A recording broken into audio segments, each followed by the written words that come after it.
बिस्मिल्लाहिर्रहमानिर्रहीम। Dear student, अस्सलाम वालेकुम। आज के लेक्चर नंबर 23 में हम प्रोजेक्टाइल मोशन स्टार्ट करने जा रहे हैं। प्रोजेक्टाइल मोशन भी हमारे पास काइनेमेटिक का पार्ट है, इसलिए हमने इसको लेक्चर नंबर 23 का नाम दिया है।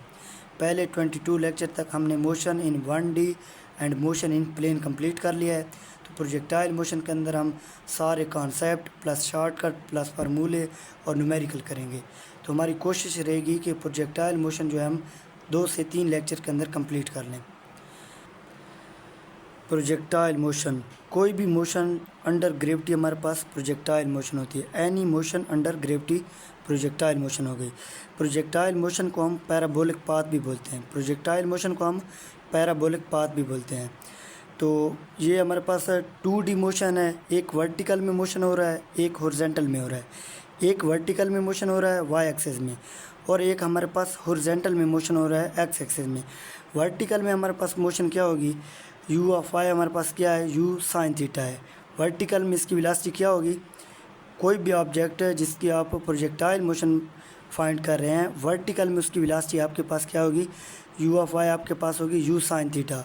और हॉरिजॉन्टल में उसकी वेलोसिटी क्या होगी, u कॉस थीटा होगी। हॉरिजॉन्टल में u कॉस थीटा होगी, और जो हॉरिजॉन्टल में उसकी वेलोसिटी होगी वो सेम ही रहेगी। ऑल पाथ हमारे पास u कॉस थीटा सेम ही रहेगी, क्योंकि u cos थीटा हमारे पास इसलिए सेम रहेगी, इसमें कोई एक्सलेशन नहीं लग रहा। एक्सलेशन सिर्फ वर्टिकल में ही लग रहा है। ये हमारे पास वर्टिकल मोशन है, u साइन थीटा है, इसमें एक्सलेशन हमारे पास -g लग रहा है। यहाँ पे हमारे पास एक ऑब्जेक्ट है जिसकी कंप्लीट प्रोजेक्टाइल मोशन दिखाई गई है। वर्टिकल में इसकी वेलोसिटी u साइन थीटा है, हॉरिजॉन्टल में इसकी वेलोसिटी u cos थीटा है। जैसे जैसे ऑब्जेक्ट ऊपर जाता जाएगा वर्टिकल में इसकी वेलोसिटी जो है चेंज होती जाएगी, लेकिन हॉरिजॉन्टल में सेम रहेगी, क्योंकि हमारे पास जो एक्सलेशन है हॉरिजॉन्टल में वो 0 है। तो इसलिए हॉरिजॉन्टल की वेलोसिटी इसकी कांस्टेंट रहेगी, u cos थीटा चेंज नहीं होगा। u साइन थीटा जैसे जैसे ऊपर जाता जाएगा चेंज होता जाएगा, मतलब डिक्रीज़ होता जाएगा, वर्टिकल वेलोसिटी इसकी कम होती जाएगी। मैक्सिमम हाइट पे पहुंचने पे इसकी वर्टिकल वेलोसिटी ज़ीरो हो जाएगी, और जैसे जैसे नीचे आएगा इसकी फिर वर्टिकल जो वेलोसिटी है इंक्रीज़ होती जाएगी, क्योंकि एक्सलेशन जो है नीचे की जाने लग रहा है और ऑब्जेक्ट जो है नीचे की तरफ आ रहा है, तो इसलिए इसकी वर्टिकल वेलोसिटी फिर इंक्रीज़ होती जाएगी। यहाँ पे डिक्रीज़ हो रही है, फिर यहाँ पे इंक्रीज़ हो रही है। इनिशियल पॉइंट पे जो इसकी वर्टिकल वेलोसिटी थी, फाइनल पॉइंट पे इसकी वर्टिकल वेलोसिटी वही होगी। तो यू हमारे पास पहले डिक्रीज़ होगा फिर इंक्रीज़ होगा, पहले डिक्रीज़ हुआ फिर इंक्रीज़ हुआ। इनिशियल पॉइंट पे जो इसकी वर्टिकल वेलोसिटी यहाँ पे थी, यहाँ पे भी वही होगी। और u cos थीटा तो हमारे पास ऑल पाथ जो है सेम रहेगा।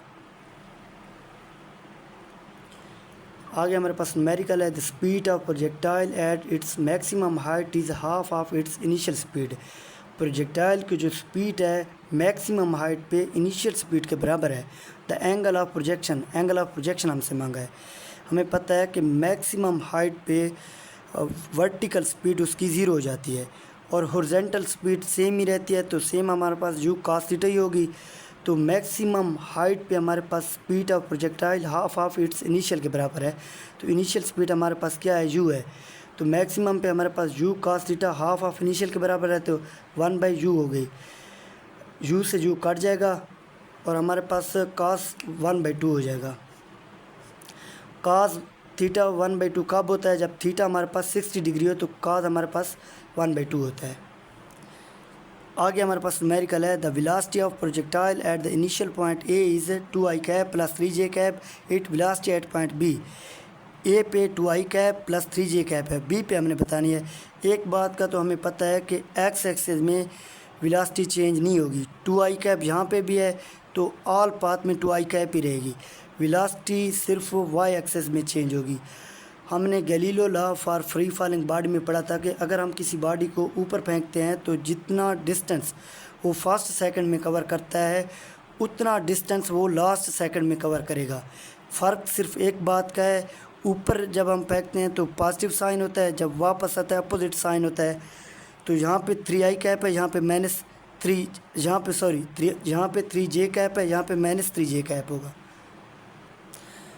तो यहाँ पे हमारे पास वेलोसिटी एट बी पॉइंट क्या होगी, 2i कैप। एक्स एक्सिस में तो चेंज नहीं होगा, वाई एक्सिस में ओनली इसकी जो है डायरेक्शन की वजह से नेगेटिव साइन लगा। बाकी जो है इसकी वेलोसिटी वाई एक्सिस में मैग्नीट्यूड के हिसाब से जितनी यहाँ पे उसकी स्पीड थी यहाँ पे भी उतनी स्पीड होगी।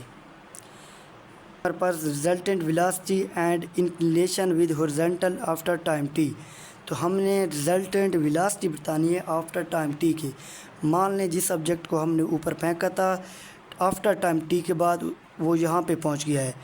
वाई एक्सेस में उसकी वेलोसिटी चेंज होगी, एक्स एक्सेस में उसकी वेलोसिटी सेम रहेगी, वही यू cos थीटा रहेगी। वाई एक्सेस में उसकी वेलोसिटी डिक्रीज़ होगी क्योंकि नीचे की जानिब एक्सेलरेशन लग रहा है, नीचे की जानिब एक्सेलरेशन लग रहा है, तो वाई एक्सेस में उसकी वेलोसिटी डिक्रीज़ होगी। तो हम मोशन को सिर्फ वाई डायरेक्शन में एनालाइज कर रहे हैं, एक्स डायरेक्शन में तो हमारे पास वेलोसिटी सेम ही रहेगी। तो वाई एक्सेस में हमारे पास यू ऑफ वाई हमारे पास क्या होता है, यू साइन थीटा होता है, वाई एक्सेस में यू साइन थीटा होता है। एक्सेलरेशन हमारे पास माइनस जी है। आफ्टर टाइम टी के बाद हमने बताना है, तो हम जहाँ पे मोशन ऑफ इक्वेशन लगाएंगे v is equal to u plus a t. Y direction में हम बता रहे हैं तो v हमारे पास क्या होगी, v ऑफ y होगी, और u हमारे पास u ऑफ y होगी, प्लस ए टी हमारे पास क्या होगी, ए वाई टी होगी, ए वाई इंटू टी होगी। तो v ऑफ y हमारे पास क्या होगी, u ऑफ y हमारे पास क्या है, u साइन थीटा है, प्लस हमारे पास क्या है, ए टी हमारे पास क्या है, ए की जगह माइनस जी लगाएंगे तो ये माइनस जी टी होगी। वाई एक्सेस में जो इसकी मोशन होगी, वेलोसिटी हमारे पास क्या आ गई, वाई एक्सेस में वी ऑफ वाई हमारे पास u sine theta minus g t आएगी। तो आगे हम उसकी वेलोसिटी को वेक्टर फॉर्म में लिख रहे हैं। एक्स एक्सेस में उसकी वेलोसिटी सेम रहेगी, u cos theta i cap, plus y axis में वेलोसिटी चेंज हुई थी तो u sine theta minus g t j cap. Inclination with horizontal. तो मान लें जिस ऑब्जेक्ट को हमने ऊपर भेजा था, यहाँ पे आफ्टर टाइम टी के बाद उसका एक्स एक्सिस के साथ जो एंगल है अल्फ़ा है, तो टेन अल्फ़ा हमारे पास क्या आ जाएगा, v of y over v of x. Tan alpha v of y over v of x. V of y हमारे पास क्या है, u sine theta minus g t, u sine theta minus g t, और v of x हमारे पास वही same है, you cos theta. आगे हमारे पास न्यूमेरिकल है, projectile is thrown with a speed of 100 metre per second making an angle 60 degree with horizontal. Horizontal के साथ 60 डिग्री का एंगल बना रहा है। Find the time after which its inclination with horizontal is 45 degree. आपने time बताना है, आपने क्या बताना है, टाइम बताना है जिस पे वो 45 डिग्री का हॉरिजॉन्टल के साथ एंगल बना रहा है। तो एंगल हमारे पास अल्फ़ा हमारे पास 45 है, टेन अल्फ़ा हमारे पास क्या होता है, और टेन अल्फ़ा की वैल्यू यहाँ पे पुट कर दें, टेन 45 हमारे पास क्या है, v of y over v of x, v of y over v of x. तो टेन 45 हमारे पास 1 के बराबर होता है। वी ऑफ वाई की यहाँ पे वैल्यू पुट कर दें, u sine theta minus g t over v of x हमारे पास सेम ही रहेगा, यू cos थीटा आएगा, और यू cos थीटा आप इसको इधर ले जाएँ, यू cos थीटा आपके पास आ जाएगा you sine theta minus g T.